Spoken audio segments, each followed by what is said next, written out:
Gratuity के पैसे चले गए क्योंकि आपकी डेट ऑफ ज्वाइनिंग बदल गई। जब से न्यू लेबर कोड इंप्लीमेंट हुआ है उसके बाद से एफटीईज 1 ईयर में ग्रेचुटी के लिए एलिजिबल हो जाते हैं।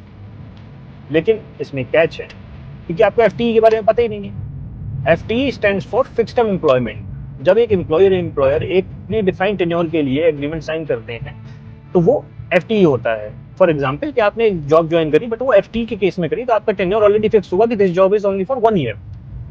अब इंडस्ट्री में एफटीईज के लिए कॉमनली 11 मंथ्स का पीरियड फॉलो होता है।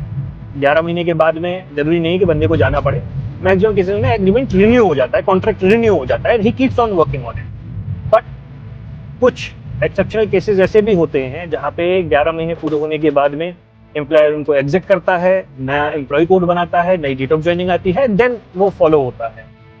अब यहाँ पे एक बात जो एफटीईज है उनको समझना बहुत जरूरी है।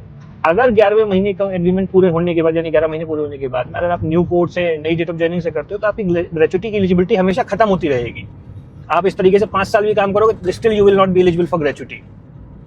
अपनी एम्प्लॉयमेंट हिस्ट्री चेक करिए, डेट ऑफ ज्वाइनिंग चेक करिए, एम्प्लॉय कोड चेक करिए।